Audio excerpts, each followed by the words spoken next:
And welcome to the Black Pearl. This is a boat that...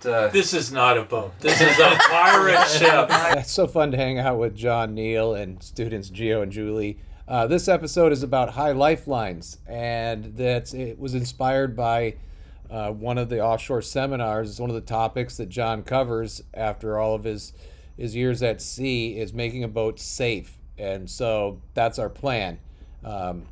Black Pearl can use some improvements. So here we go. Ahoy everyone, and welcome back to the Skagit Valley College Skallywags channel. We have yet another fun boat project to introduce you today. I'm here with one of my students from my marine rigging class. This is Jacob. Hi. And currently in our class right now, the students are learning all their really important splices, knots, and so forth. So we always try to get true, authentic learning. And Mike Beemer actually had a perfect little project for us. So what he wants us to do is to install an additional lifeline on the Black Pearl at a higher level, because like with most sailboats, the lifelines are about that perfect knee height to just trip you overboard. So what he wants is a high safety line, because he is kind of getting up there in years, and sometimes drinks beer while he's out on his boat. So when he's motoring at night or in foul weather, he wants to be able to have this high lifeline, so something you can grab onto and walk and stay safe on the boat. So this is a great opportunity for our students to get some actual laying out measurements on the boat, and then actually doing the splicing, putting the system into play. So it's going to be a good project. Yeah, right on. So what we're planning is we're setting up a kit for Mike that he can take on and off as needed during foul weather or not.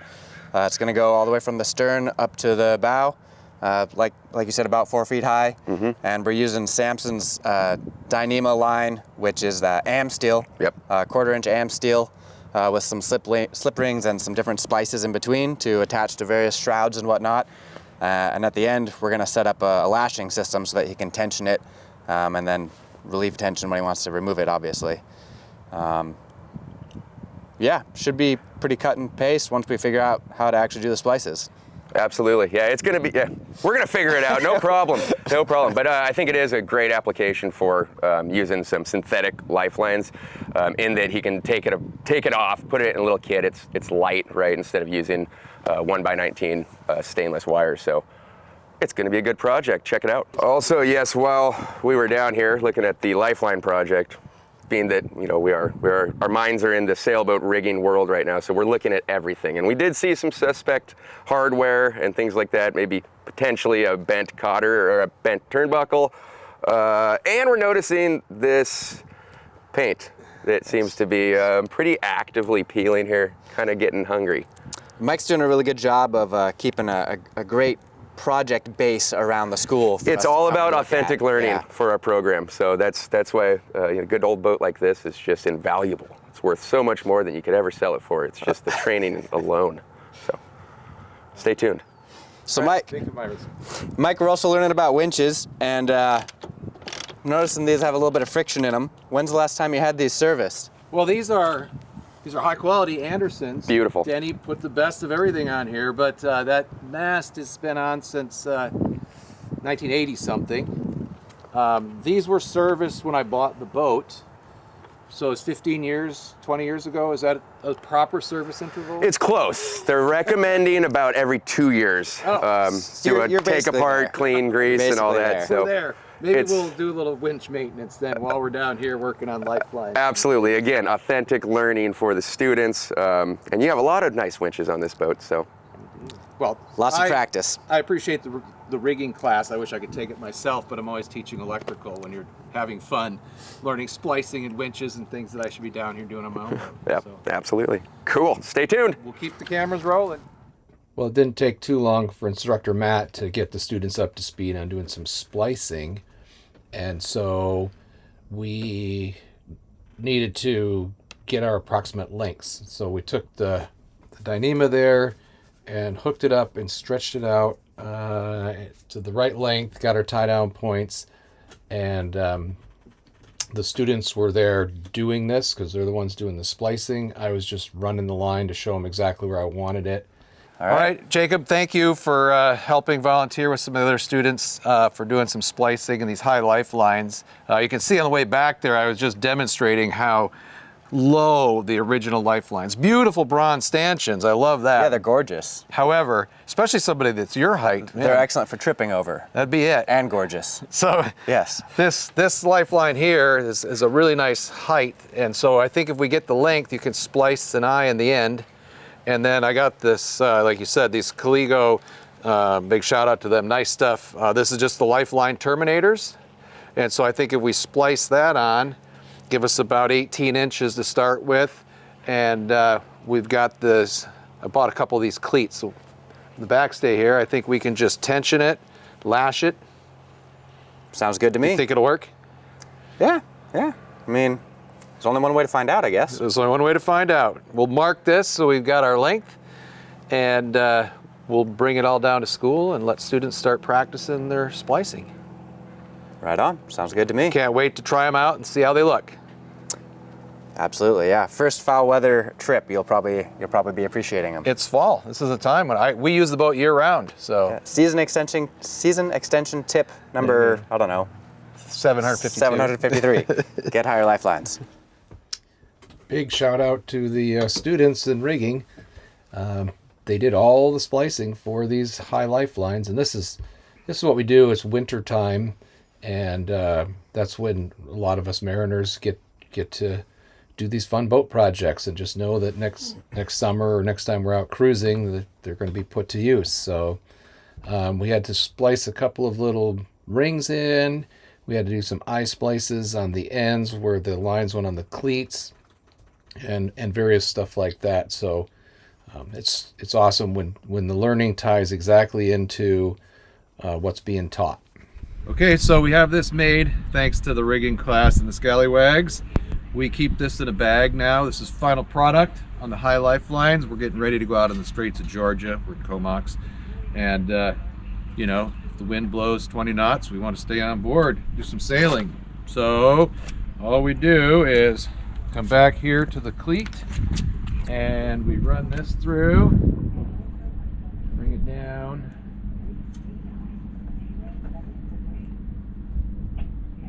step one, and then we're gonna have this. These are those tensioners, worked really good. Just the lifeline tensioners. And then there's no tangles, and goes through this ring here first of all. So here's a detail of what we did for the D-rings to hold this high lifeline. John Neal, the C.S. Johnson, has some factory ones, but they were unavailable and 100 and some odd bucks a piece. And so we had some leftover G10 from our King's Pride project. So what I did is took a little piece of G10, bored a hole in the middle, bought these Sea Dog D-rings, put in a pair of 1/4 inch bolts, and drilled all that, and cut them round and routed the corners. Then I sliced them in half, and I drilled the right size hole for the standing rigging here is different fore and aft. And so it worked out really nice. We put castle nuts on the back so they won't snag on anything, and they work really well, unobtrusive. They hang there. We put a little black paint on them, and that was perfect. So super happy with this. And I'll bring it around over here.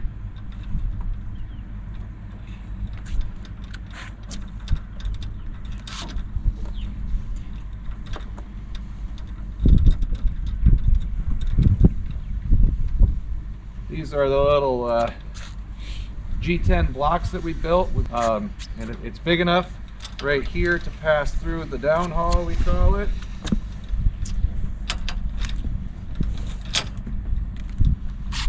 And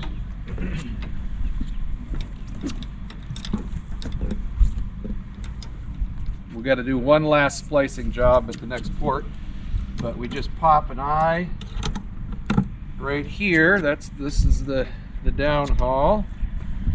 Okay, and then we just keep going, And once that eye is in there, we can put these things in so fast. You know, it's a 5-minute install. Through the forward D-ring.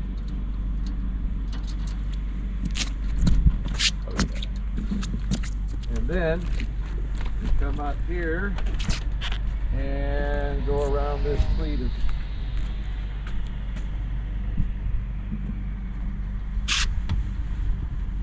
And then the other lifeline comes the other way, does the same exact thing. So now we'll go back and tension this thing up.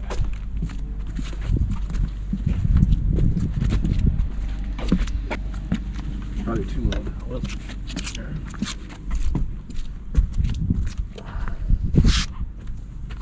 And then we simply just take and run this thing up nice and tight. I might even make a little clip on this at just the right height that'll pop in here. But for today, for our sea trial, we're just going to put a couple half hitches in it.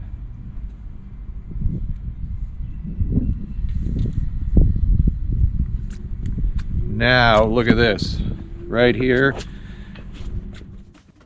Well, it turned out we didn't get to do any sailing that day, and there was some terrible wind noise, so I did a little voiceover here. But we were out in the Straits of Georgia, and these things are so perfect. They ended up 49 inches high, which is super awesome. It's going to keep me on board, going to keep everything happy. The thing is, when you install these high lifelines, you get back to port, and they're in the way for the gate, you know, to get on and off the boat to go get provisions and whatnot. So idea is they're easy removable, and with those lifeline tensioners, you just take and pop those half hitches out, or like I said, if I put a clip on them, it'll be even easier. And then we just pull them back. Once it's loose, we just go up to the bow, unhook just the bow section, and pull it through the D-ring, bring it aft, and then it just hangs on the belaying pins. Out of the way, super easy. Get ready to sail the next day. We just take this, redo that, 2 minutes each side, safe. So lifelines are important, really important on this boat, on the Black Pearl. Hope you enjoyed watching the video, and maybe you'll consider making a set of these for your vessel.